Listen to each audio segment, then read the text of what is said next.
Hello, everyone. Welcome to this session. The session is called Using Mission to Drive SDG Activity, Challenges and the Role of Schools of Management. So in this event, apart from Professor Manuela Brusoni, which is following us, and she is an Associate Professor of Practice and Director of Accreditation and Sustainability at SDA Bocconi School of Management, I'm also going to be joined by Professor Alexander Hideman, lecturer in Government, Health and Not-for-Profit from SDA Bocconi School of Management, Angelica Orfino, which is a Junior Accreditation Manager at SDA Bocconi, and then Professor Satu Terikangas, Professor of Management and Organization at Turku School of Economics. If the other members of this conference want to just say some brief presentation of themselves, then please, Professor Hideman. Thank you very much, and thank you again for this opportunity. I'm very thankful for this opportunity of sharing the experience of SDA Bocconi, in particular the Government, Health and Nonprofit Division, but we will shortly discuss more, so I leave the floor to all other colleagues.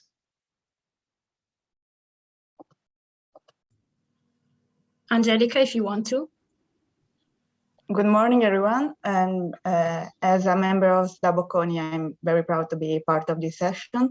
And I will show you the results of a very interesting survey in just a little bit. Professor Terikangas. And on behalf of the University of Turku, I'm really grateful for the invitation. I'm very happy to be here today and looking forward to the conversation. On my behalf, I'll be sharing with you the kind of approach we are in at the very moment at the University of Turku, as well as in Finland, more generally speaking, with respect to sustainability and its kind of inclusion in the university curriculum. So really looking forward to the session. Welcome. So thank you again, everyone, for joining me and for having this chat. So I'm going to briefly introduce the context and the key players that we managed to discover during our research. So in the last decade, it was private corporations that took a very active role in promoting sustainability issues. And their effort were actually very enforced by the actions of international institutions and governments, and together all these important actors have brought forward a very solid awareness of the SDGs among the public. The schools of management actually started a bit later than that, but they are now trying to cover all the themes related to the SDGs and are trying to help the other institutions in connecting stakeholders, as I think this is a very important role for business schools, and trying to understand, so apart from the needs of corporations, which are actually covered by private institutions, also the new needs of students, as they are looking for an education that includes these themes and they want a more responsible future. Helping hand for School of Business has been given in the past years by accreditation and ranking processes, as many accreditation institutions are starting to evaluating the schools of management based on what they do towards reaching the Sustainable Development Goals and sustainability more in general. The next slide shows, for example, some of the most important accreditation associations like ACSB, EQUIS, and also some important rankings. The more classical ones, like the Financial Times, which are introducing some questions relating to SDGs activities within schools, and very new ones, like the THE ranking that is completely based on sustainability. So after analyzing the environment, we wanted to understand how to map SDGs related activities. And we started doing some benchmarking. And after observing how things were going, we came up with a very complete list. So if we were to map each activities within the school, there would be no SDG without a touch. So every SDG will actually have many actions done by School of Management. However, we asked ourselves, is there any sense in complying with all of the SDGs equally? So we tried to have a more materiality-based assessment, looking at the requests coming from what would be the stakeholders of business schools, of schools of management. And we came up with this idea, the guidance versus compliance concept. So we started thinking that schools can have a guidance role in influencing, in educating, and starting from its mission, it can determine which SDGs could be the leaders of its action. In which SDGs can the School of Management guide the community? While there are SDGs in which a School of Management cannot be a leader, but it can be, its compliance can still be fundamental. So for example, our school did not have the ability to lead towards goal 13, but it can comply, leaving an important message of compliance, acting in a sustainable way.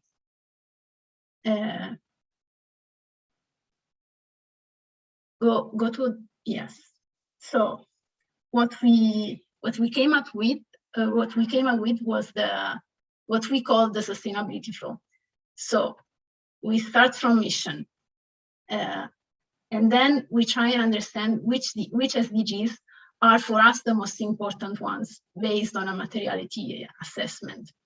And through our actions towards those SDGs, we create social impact, we create community outreach.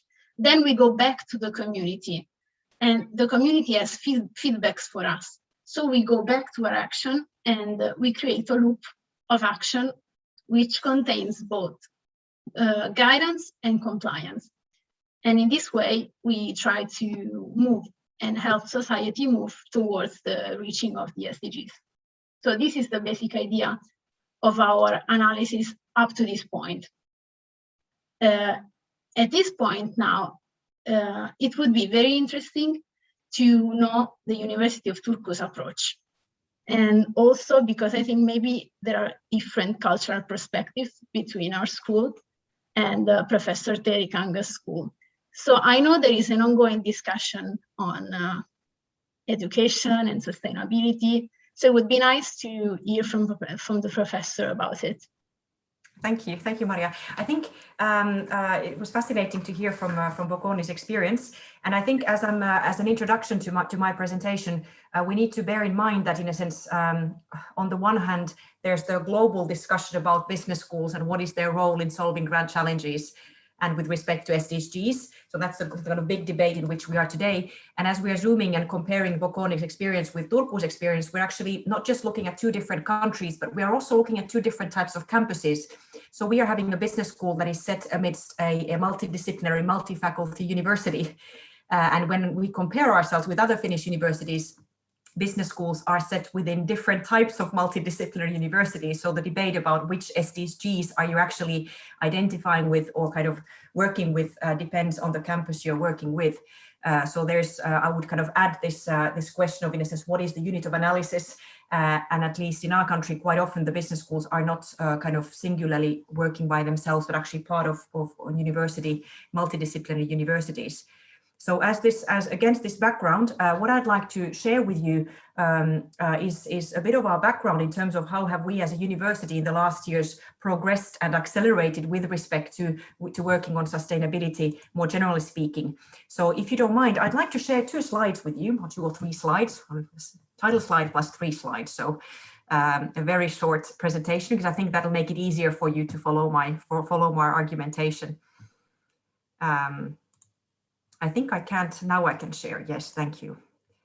And I believe you're seeing my slides now.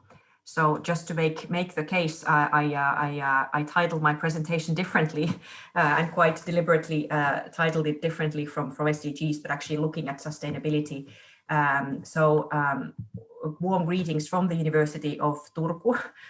We are located on the western coast of Finland. Turku is the former capital of Finland. That was the capital of Finland until the early 19th century when Helsinki became the capital. So we are actually the city which has Finland's largest, kind of oldest university, which was then placed to Helsinki when the capital shifted there. So it's in a sense an old town, a medieval town which is going to celebrate its 800-year history in a couple of years. So in a sense, kind of a bit like Mediterranean universities, a kind of a long tradition in the university and in the city with respect to its university. Right, so kind of against this backdrop, actually we're a university that was formed by a merger 10 years ago. So that is a merger that actually connected the School of Economics of the Business School with the broader university. And actually, if you think about this kind of the sustainability work within the broader university setting, I think the first thing to bear in mind is that in our country in the last 10, 15 years, we've experienced a number of university mergers, and it's actually taken then not just a year or 5 years, but more or less 10 years to actually get the integration going. And when you're amid such work, we have to say you don't actually go into sustainability work, you actually are focused on university integration. So that's the first point. But we start to be at the point where we are ready to start working across disciplines and actually are increasingly doing so. And it's really nicely accelerated in the last years.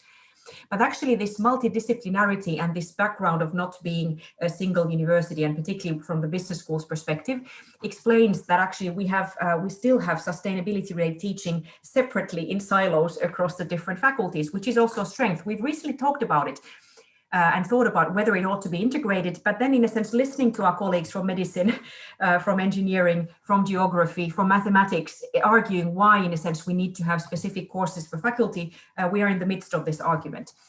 But if you think about where we are going at the moment, 2 years ago we started this journey prompted by our Ministry of Education to think about what is our university strategy 2030, and that is kind of the 10-year round we are in at the moment. And as we were working toward that kind of strategy plan and the vision mission statements for the entire university via a participative process where everyone was able to participate from students to top management, there was a working group, a strategic working group set up on sustainability, and it was a pretty significant element in the sense that it was the only working group that worked alongside the entire strategy process and working on sustainability, trying to make sense of what does it mean at the level of the university, recognizing we have a number of different departments and different faculties. So truly kind of multidisciplinary effort in a truly kind of, I would say, collaborative and constructive dialogue. So now that we are currently in the 2030 strategic plan, the really nice news was that the work from the sustainability group was embedded into our strategy. So kind of that is kind of, we have now said that our university strategy is kind of, sustainability is not a separate element, but is actually embedded in our university strategy. And one of the core kind of research core themes relates to biodiversity and sustainability. And the sustainability working group that was kind of planning the strategy has continued thereafter. So we're actually following up on the implementation of the sustainability strategy and planning new ideas. So in terms of what is currently taking place, we're thinking about how to make the campus carbon neutral, how to actually we are thinking about very practical activities at the campus level in terms of supporting our country's targets toward being carbon neutral in 2035. But if we then think about sustainability teaching, that is, we are currently in the last 6 months have been involved in inter-faculty discussions about should there be some degree of integration across the teaching, and how much sustainability-related teaching can be forced per faculty. Should we have one course or an entire minor? And in a sense, it actually gets quite interesting because the demands per faculty from the professions are quite different from a mathematician compared to a historian compared to a business student. And currently we are debating whether we ought to have a shared basic course that is compulsory for everyone. And we are currently looking at the example of the University of Helsinki that has implemented this year a kind of a basic compulsory course on sustainability for everyone across their university, with this approach that there's a basic core element that is the same for everyone within a sense then targeted units depending on the faculty and the profession you're coming from. So this is spot on where we are at the moment. And if you're looking at the final bullet, we are currently actually debating this question of whether we ought to then tag all of our courses using SDGs.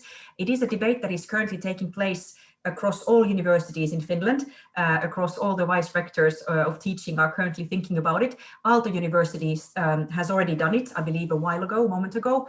And the question is then, in a sense, whether all Finnish universities would want to follow suit. And currently, the response is mixed and is being considered. And I'm glad to share with you a bit later some of the questions we're currently having when we are thinking about whether SDG tagging is the way to go for us. But just as an example, in terms of research funding, the Finnish Academy is asking us to tag SDGs when we're looking for research funding. So in a sense, SDGs are already being used in that respect. But perhaps just to zoom into the faculty level, so looking at our School of Economics or the School of Business, for already years, I believe kind of 10 or 20 years, we've had responsible business as part of the curriculum. So as part of a minor, a responsible business minor. And then we've had a really exciting sustainable development interdisciplinary kind of minor program that takes students from across the university, some 20 students per year, into a pretty unique kind of interdisciplinary study program.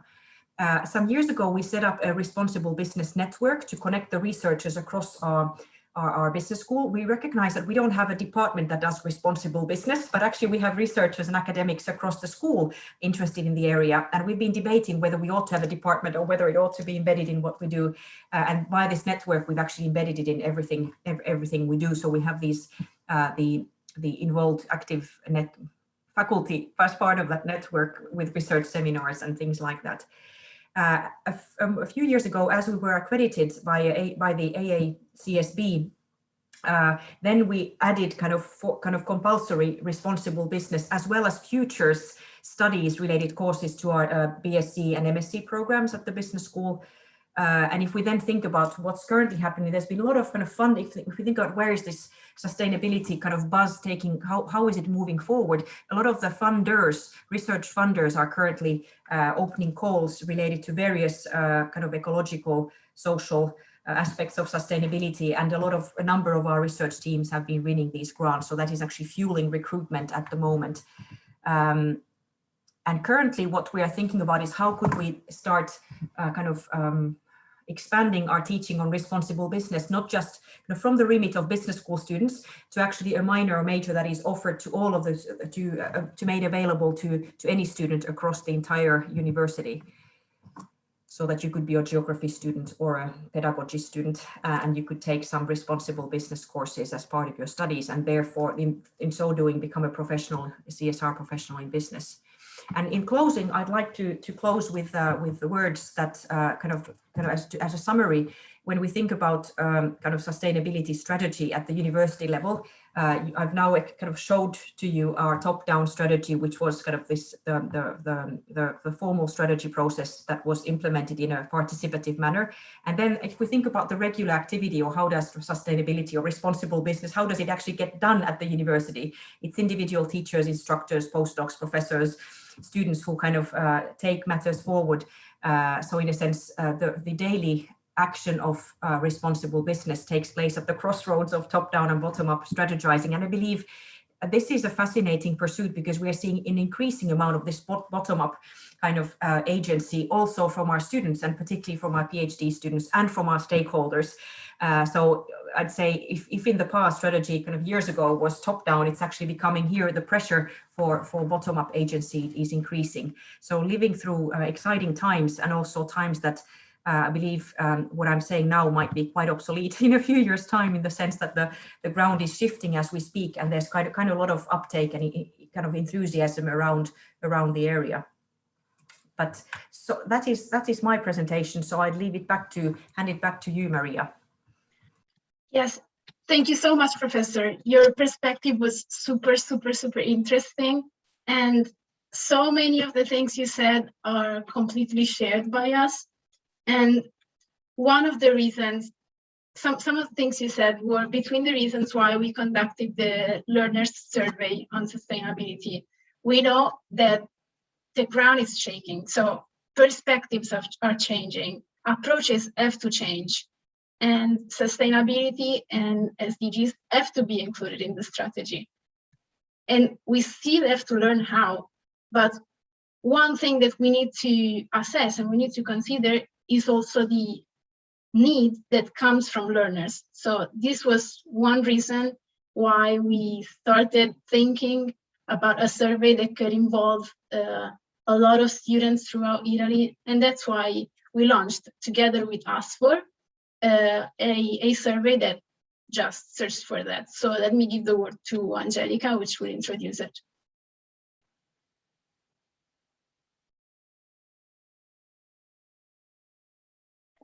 Okay, thank you, Maria.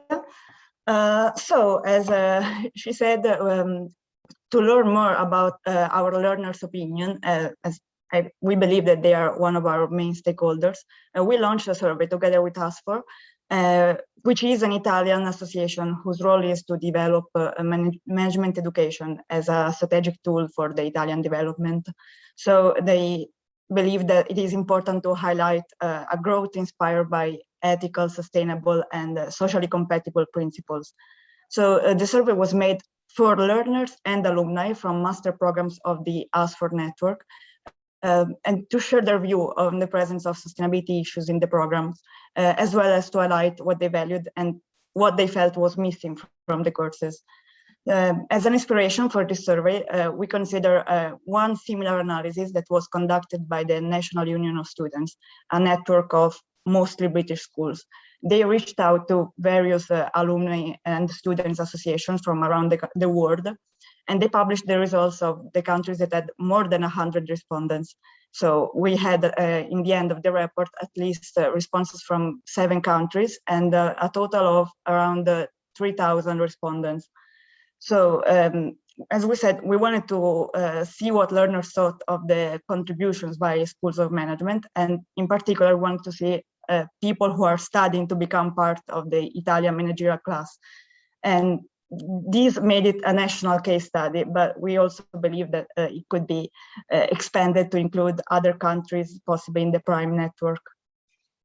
So let me just, okay, the results that we will share come from 412 completed surveys. So respondents were coming from around 27 schools and 47 graduate and postgraduate programs. So as you can see from the graphs, we had well distributed, let's say, sample on current status and age group. And also there were more than 30 industries represented. They varied from agriculture to pharma to energy. So it was a well-assembled samples, we believe. I will leave the word to Maria right now.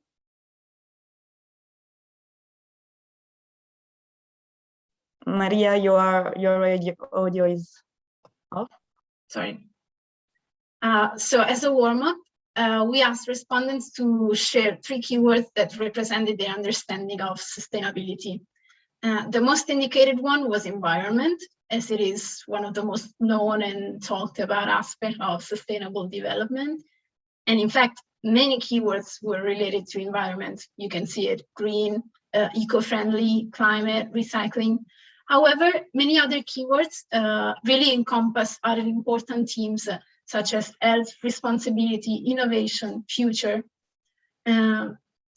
So apart from this short warm-up, one surprising discovery, if you can go to the next slide, was that only 39% of the respondents had heard of the SDGs and knew what they were at the time of the survey, while almost the same share had never even heard of them.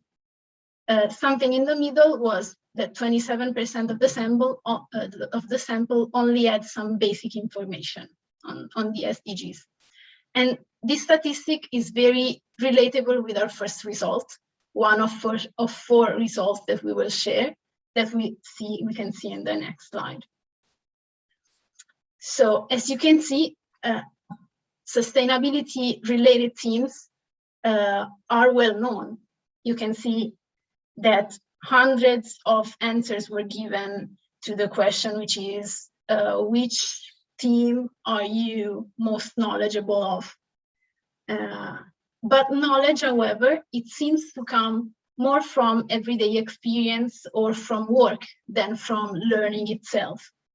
Why do we know this?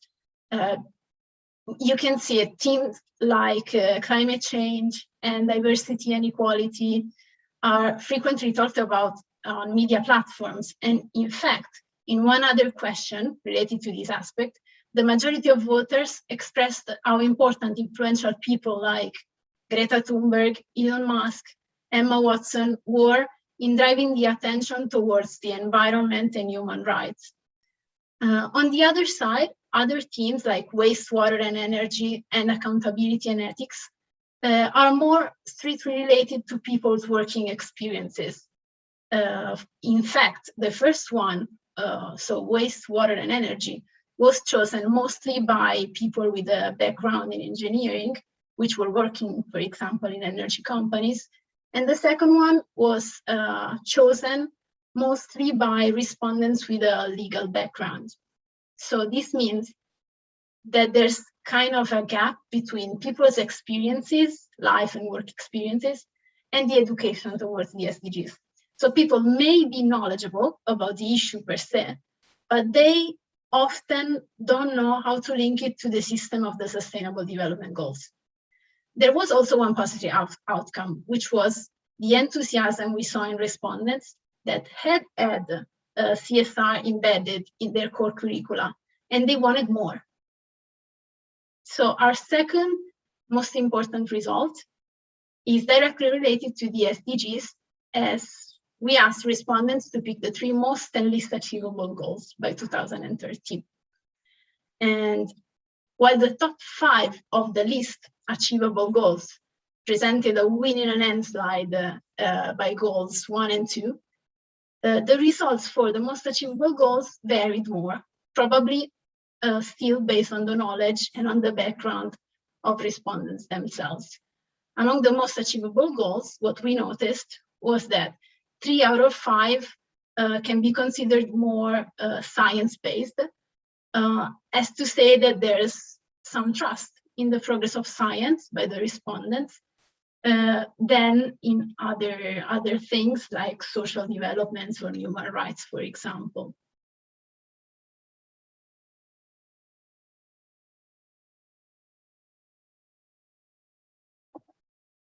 Angelica, if you want to proceed on this.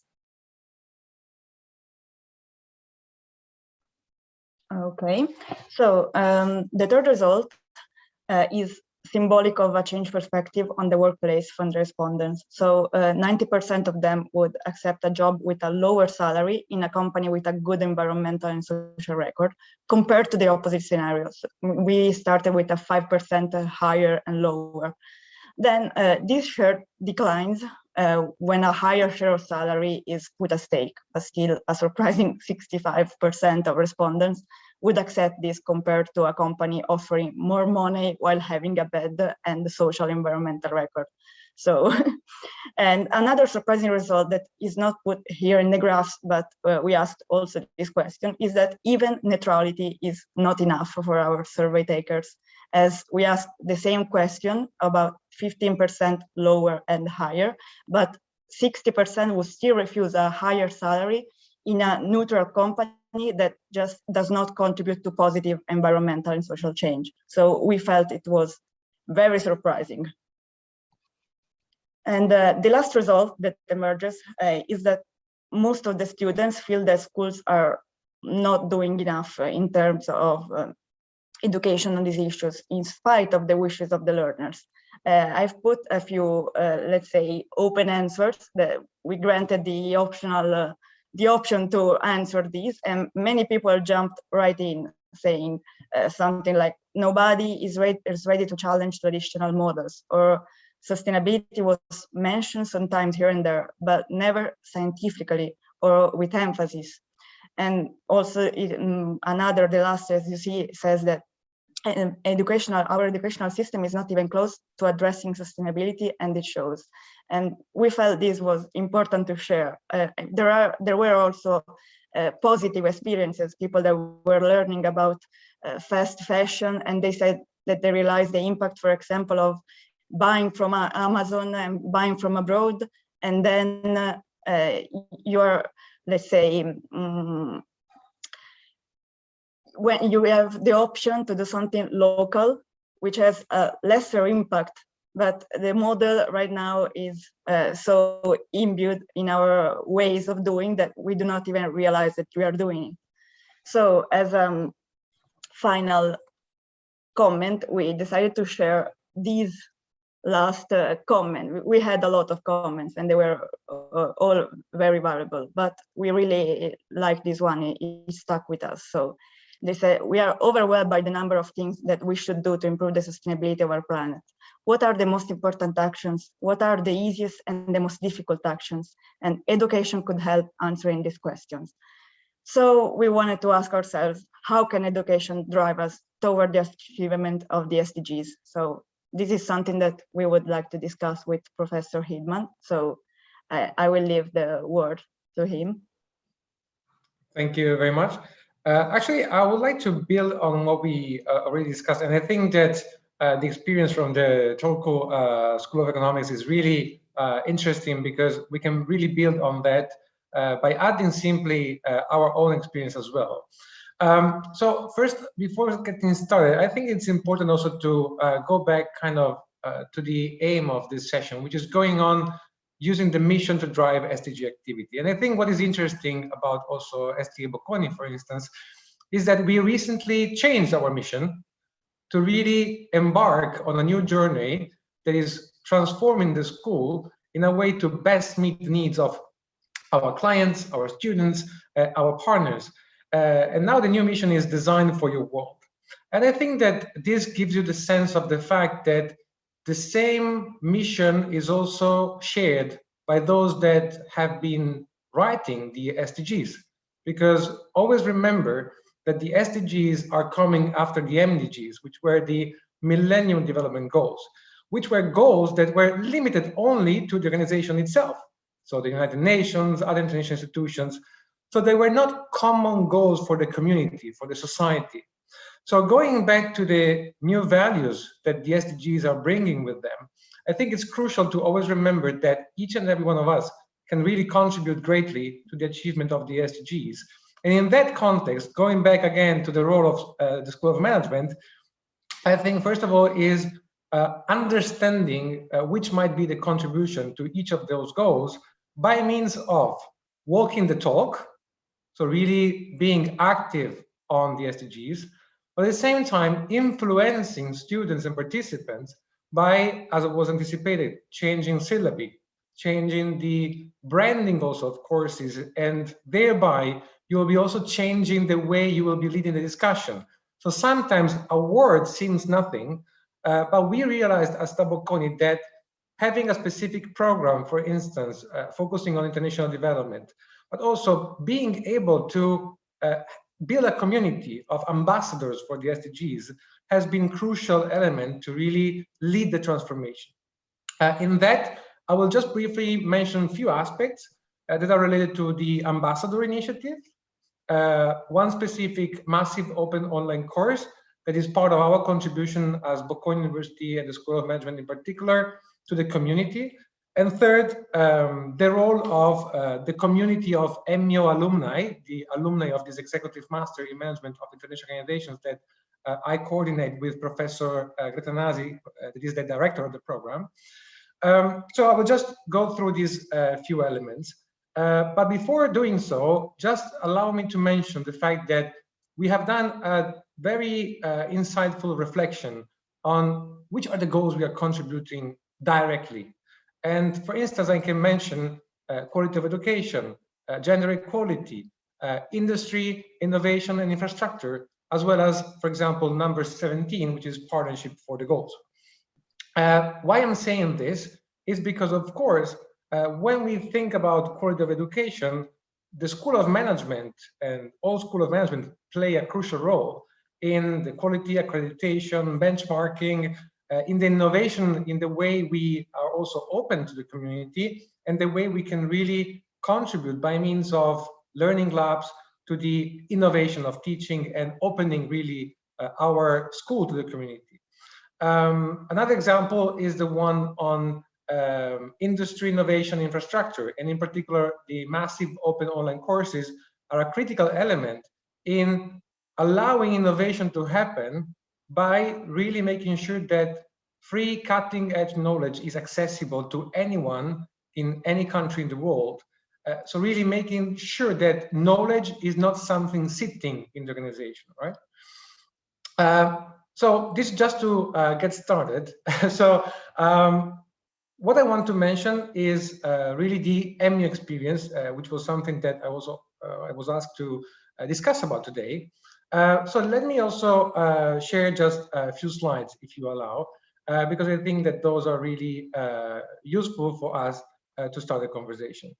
So again, as I was mentioning, we started from understanding, okay, which is our main focus, to which SDGs can we contribute, to which are we indirectly contributing, because of course, by building solid managers and leaders that will go back to the organizations and have a crucial career, having in mind these goals, they will be able also to translate those in concrete activities. So the School of Management is the organization, the school that can drive the transformation by means of educating our senior professionals, which is completely different from a graduate or undergraduate course, because in that case, you are having a seed which will come back in 10 years or 15 years, right? So here we really work with the professionals. In particular, the EMEA program attracts every year professionals serving in the international development sector, in particular coming from the United Nations, supranational organizations as the European Commission, international development banks, as well as all the key actors from the non-governmental sector. So in that context, you might experience, and that's what we are experiencing, the fact that the SDGs are something that are related to the mission of those organizations, but at the same time, there is a need to really strengthen the capacity of those managers to actively contribute by means of specific knowledge projects that they have to work on to deliver some results and some impact by the end of the program. So even professionals serving those organizations benefit of an exchange of ideas, practices around the how do we deliver on the SDGs, right? In this context, of course, what we ask participants, for example, is to actively engage by means of a capstone project, which is delivering on specific SDGs. Why I'm saying specific SDGs, I don't mean that those SDGs are not integrated, because each and every of the SDGs are interconnected, right? So you decide a specific SDG that is closer to your mission of the organization, knowing that ultimately you will be impacting on other SDGs as well. So always keeping in mind the intercorrelation of those goals. In this, what we were able to do is to have the SDGs ambassadors. So each participant of the program can decide which is the sustainable development goal they will be delivering on over the next year. And the next year, at the graduation ceremony, they have to pass the SDG to another colleague that will be graduating from the next cohort. So there is kind of a chain in which every professional is in charge of one SDG per year, and then he or she has to share what he or she has done over the last year to give continuity to who is coming next. So that was something really useful to build the community and to raise also the awareness, but really delivering something concrete also from our participants. The second thing that I also believe is important to mention is that those kind of programs should be not only based on SDGs, but really be careful of bringing in the most solid professionals in the world. So in that case, we always welcome 20 participants every year with a great gender balance, a geographical representation. So all the SDGs are also there. So I think that leaving the SDGs is really the way forward for School of Management to really, as I said before, walk the talk. This is just to show you how much international this course has been over the last 5 years. And we are currently running the sixth cohort.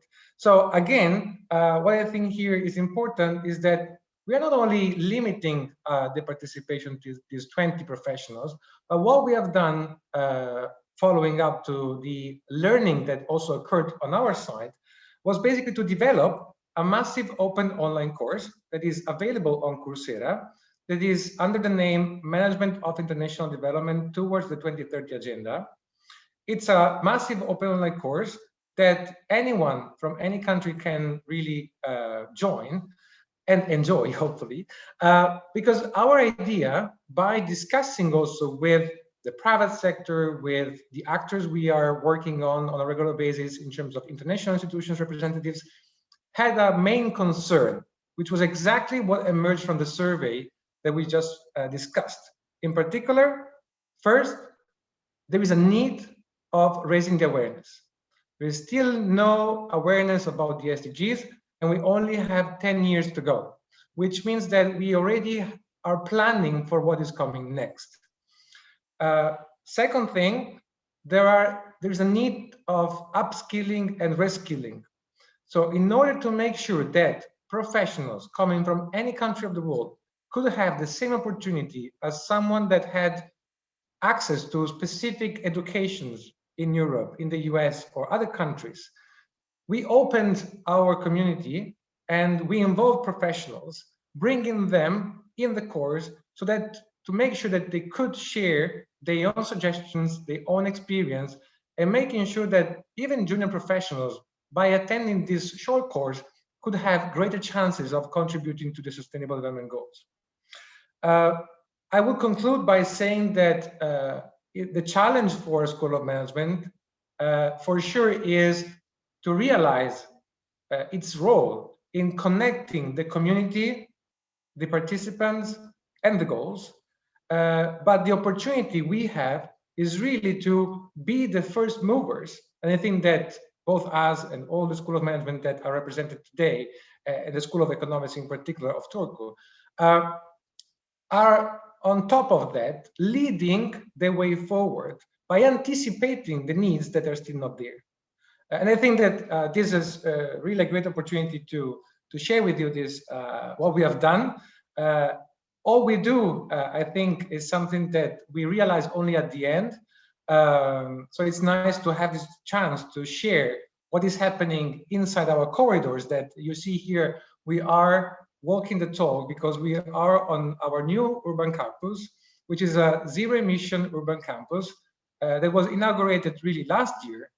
And knowing that even this is a small contribution to achieving the SDGs, and allowing that each participant coming here will see that is already a good starting point. Thank you. Thank you, Professor Ideman. I will take this conclusion as a wrap-up of the entire session. I want to thank all the panelists for participating.